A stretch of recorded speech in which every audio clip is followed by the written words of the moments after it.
Hello, today I am going to be chatting about how to differentiate music ministry to worship ministry. How can you go from just playing music to actually getting your youth group engaged in true worship?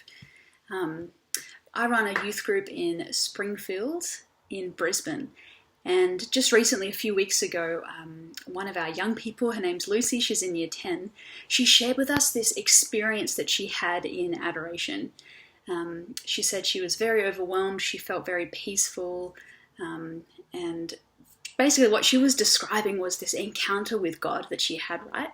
And she went home and she said she shared it with her parents and she just started crying, and she realized that this was the experience that she had been praying for and really wanting to have with God. And she was able to have it that night at our youth group in adoration. And oh my gosh, when she told us this, we were just so happy for her. This is exactly why we do what we do. We got her to stand up in front of our youth group and she beautifully articulated her experience. And my role that night was I was a part of the band leading worship music for adoration as well as at the start of the night. But the thing was, Lucy's experience with Christ didn't really have anything to do with us. Like, I'm not a part of that story. When Lucy tells that story, she doesn't include Emma, who was leading the music, or she doesn't include, our pianist or our percussionist. She didn't comment on the instruments. All she commented on was Jesus and her engagement with Christ.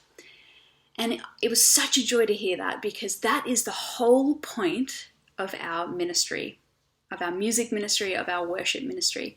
And I believe that is the difference. Music ministry, it could just be an opportunity for your young people to listen to good music and enjoy themselves. Maybe for the upbeat songs, they kind of jump around a bit, and that's all great. But as worship leaders, we are trying to lead our young people somewhere. We're trying to lead our young people to someone, and that person is Jesus. And you may have heard it said before, that when we play worship music, it's not a performance. We're not there just to kind of be rewarded praise from people. And I would wholeheartedly agree with that. If it is a performance, then everyone in the crowd is a part of your band, because you all should be facing the same person of Christ. You're all trying to do the same thing, which is direct your hearts, your minds, your bodies to Christ in praise. In Romans 12:1, it says, "Therefore I urge you, brothers and sisters, in view of God's mercy, to offer your bodies as a living sacrifice, holy and pleasing to God. This is your true and proper worship." So we can actually use our bodies to worship. We often encourage our young people just to lift your hands in the air, and when you do this, it's a sign of surrender. It's a sign of submitting your will to the will of God, submitting your life to the one who gave you life and who knows exactly how it needs to be. So worship is a sacrifice, because the deepest love that you can give someone is through sacrifice. And I think this is what we're trying to touch upon when we lead people in worship music. Jesus, in the book of Luke, he tells his disciples, or the Pharisees, he's talking and he says, even if you're silent in praise, the rocks would cry out. And I think that's pretty funny. My friend Rebecca always says, don't let a rock do your job, So we have this encouragement, this calling upon our lives to respond to God's love. And one of the most incredible ways I think we can do that is through praise, is through music. Now, I understand some of you watching this may not be music ministers. I know a lot of youth ministers out there have sort of just been grouped. Music ministry has sort of just been grouped under your job description. So what I want to share today, hopefully you'll be able to get something from it, whether you're an experienced, advanced musician or whether you're just in charge of it. So, how do we grow from simply music ministry to worship ministry? So I want to practically just share 3 things with you. The first thing is quality everything. Now this might sound like everyone says that, we've heard that before. And I'm gonna challenge you even more to be even better in your quality. And I would challenge myself to be even better in my quality, the best that I can be. So what does that mean? It means quality sound gear, like having good instruments and good amplifiers and a good sound system that can actually make you sound good. And maybe your church does not have that. I would encourage you to brainstorm and get creative. Is there a way that you can maybe do a fundraiser, maybe do an open mic night for people at the parish to come along and support and put money towards this project? If you have the musicians there who are ready to go, who are very talented, but you don't have a sound system, get them to brainstorm and to really take ownership of that. For our youth group, every Friday we arrive hours early and we set up this very elaborate sound system, and the whole night we probably play like 5 songs. And it's really hard work, it's especially in the summer, it gets really sweaty and doing all the sound check. And every time we set it up, we think, oh man, I wish we could just leave this set up here, but it's in the church or just outside the church, so we can't do that. But it makes such a difference. It's almost a spectacle to sort of behold when you walk in the room. You're like, whoa, something's going on here. And we want young people to we want to blow their expectations of youth group out of the water. Like we want them to feel like, yeah, we've put in effort for this because we want to jump around with you and we want to praise God with you, and we prioritize having quality music. We also have like some lights that we set up. Some of it is sort of triggered to the kick drum or the snare drum, so it kind of flashes in with the beat, which creates a really great vibe and hype. But even if you can't do that, maybe you're like, Emma, you don't understand, our parish is just unsupportive, or we're not allowed to do a fundraiser. I would still encourage you to get creative. Does your parish have a school attached to, does your parish have a school attached? Can you go and maybe borrow some of their gear, like meet with the music teacher, see if you can collaborate in some way. So quality sound gear and sound system. Secondly, I would say a quality band.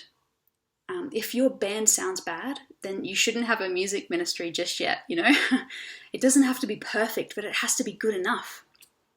How do you determine that? Well, I think that is why you need a leader. You need a music ministry leader, someone in charge who knows the ins and outs, who can detect when music is poor or when it is rich and good, because you need someone who's a musician to be able to identify that.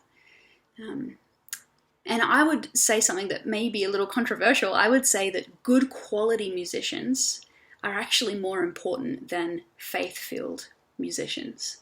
I think the music leader, the one talking to the crowd, talking to your young people, should 100% have a close connection with Christ and be able to lead them where he has been before. But for example, like I've played in bands before where maybe the bass player or the electric guitarist maybe doesn't even believe in God at all, but they're there to serve, which is great. And I'm not there to judge them and say, sorry, like you don't love Jesus enough yet.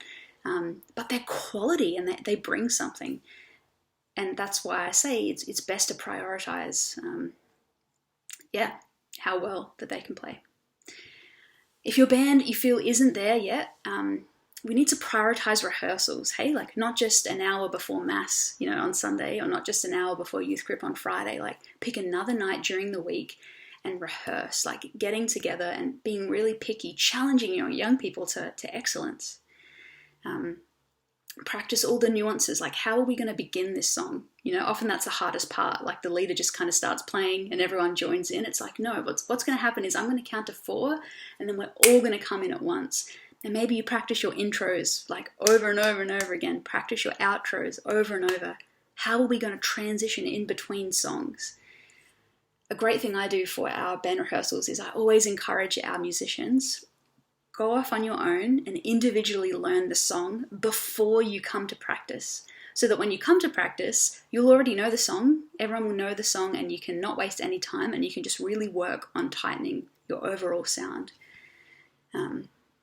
I'd say young people can detect when things are rubbish and they will certainly judge you if your music isn't great. And I think they should. I think it keeps us accountable to having good music ministry. So how do we grow from music ministry to worship ministry? That was the first one, quality everything. Secondly, I would say keep things fresh. Introduce new songs, not too often, maybe every couple of months. But test these songs out with your young people. See how they respond. Do they get around it or do they find it hard to learn?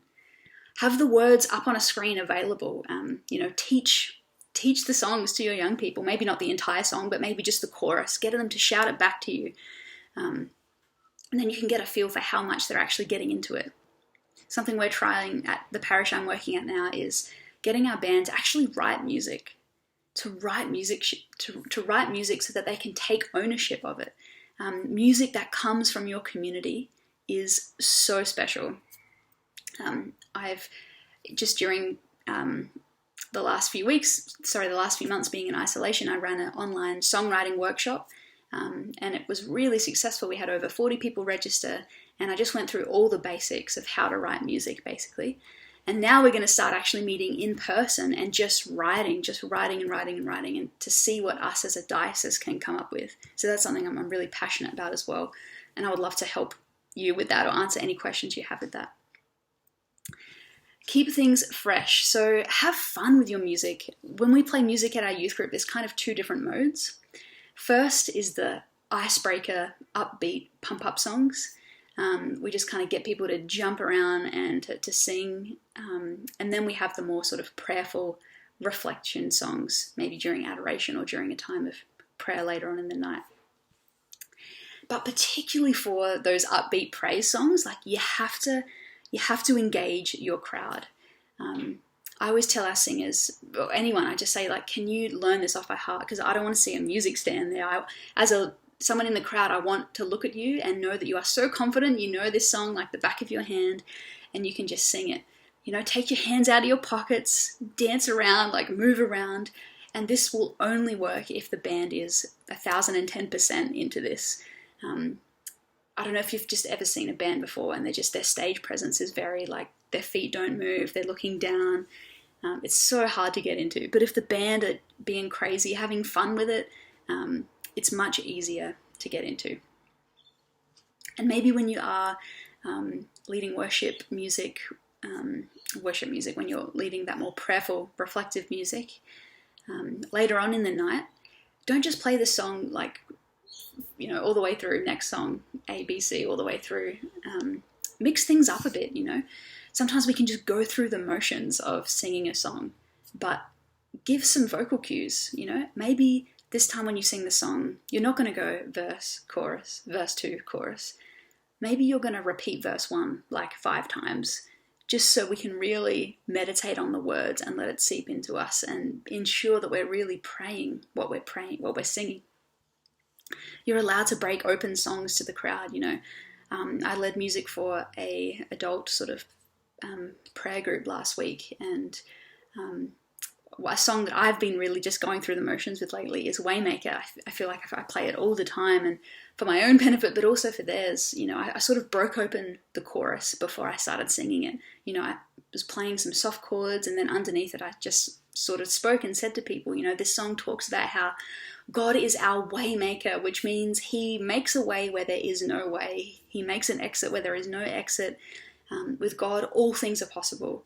So just as we're singing this chorus, I would encourage you not just to go through the motions in singing it, but to proclaim this over your life, that God makes a way through. He works miracles, and He is the light in the darkness, Speaking those words out as a worship leader can really help those who are listening, those who are praying, enter in.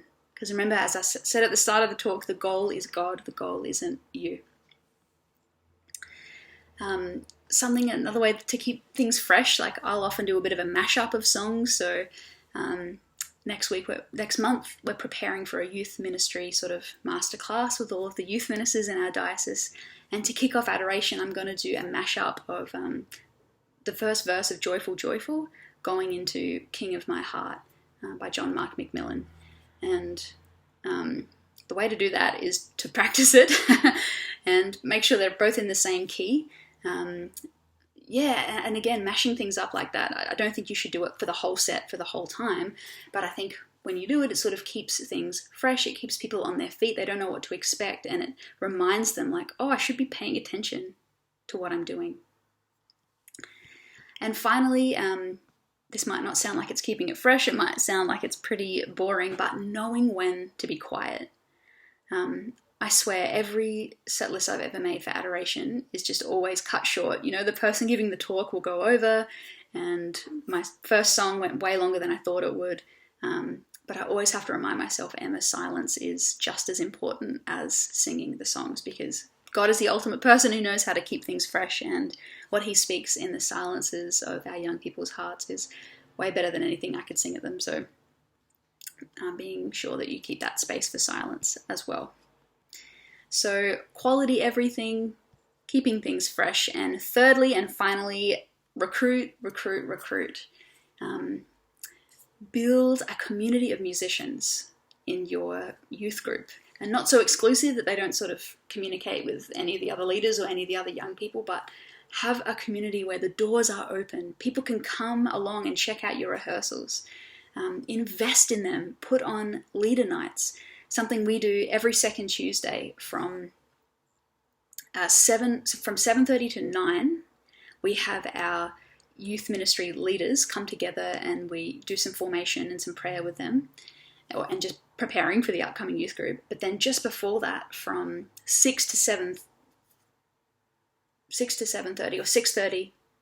Oh my goodness. Basically, first of all, we have an hour and a half with our musician leaders, and then we have an hour and a half with our regular leaders, but half an hour in between that time, there's crossover, and we always get together and we have a bite to eat. We have like s'mores or pizza or KFC, and we value them, you know, and I think it's really important that we can honour our leaders in that way. You know, not just to give them like basic Arnott's biscuits and cordial because that's what's in the cupboard. Like, no, I'm actually going to, you know, put some budget into feeding you and valuing you. And it's fun. Like, it's so much fun to hang out when, you know, we can share a meal and break bread together. But yeah, with our musicians, every 2 weeks we have a bit of a leader musician night, and we might rehearse and we might go over just some formation stuff. But more than anything, we're just coming together and we're just being a community. I think I hope, you know, what our musicians love about being a part of our Encounter music team is that, like, they get to hang out with one another and befriend one another and grow into leaders together. One of the best ways to recruit that I have found is going into our schools. So we are strategically what I do in my work, we are strategically placed in parishes that are attached to Catholic high schools, so that we're able to get in there, to run assemblies, to show people who we are, tell them what we do. And that's one of the best ways I've found for recruiting, you know, getting up there and playing a song, showing them like, actually, yeah, I've got some skills and I'm pretty serious about this. I want to start a band and I want you to be in that band, and getting them to come along and express interest. As I said before, do not be afraid to put people in the band who maybe don't even believe in God, because the hope is that for that young person who's participating in youth, who's coming out to the leader nights, coming out on your Friday night youth nights, that they will grow into people who can commit. You know, they'll become familiar with your community, and that they will have an experience of God, and that they will come to know him through coming to youth group. And sometimes them playing in the band is the foot in the door that they need for that to happen. Something we really prioritize when we are recruiting is we do want people who can commit. You know, people have expressed interest before. You know, we have a pretty impressive sound system, and you know, people have expressed before just wanting to sort of come out and play it as a kind of once-off. And if it is a once-off and it's a night where we need them, I'm okay with that. But generally, I would prioritize building up musician leaders in your own community. Because they're the ones who are going to be there if you ever leave, and you really want to build into that community versus just getting an outsider to come in, you know. So definitely consider that as well. There might be a time where you need to sit down your leaders and sort of say, look, this is what's expected of you. We need you to commit to bi-weekly rehearsals, and every Friday, like, we need you to be there in as much as you can. But those would be my 3 tips: quality everything, keeping things fresh, and recruiting as best you can. So yeah, thank you for listening. It's really easy to talk about how music ministry could be better. I'm really great at complaining and finding the problem and saying, like, this is how it could be better, but the real art comes in actually getting on the ground and doing stuff. You know, recruiting people can be hard at times. You know, trying to come up with the budget can be hard at times, but I have seen how music ministry, how worship music ministry can change the hearts of young people in a way that words just can't. Words just fall short. Music is the language of young people, and they are so willing to speak it if we lead them well, if what we do is fresh and interesting and well done.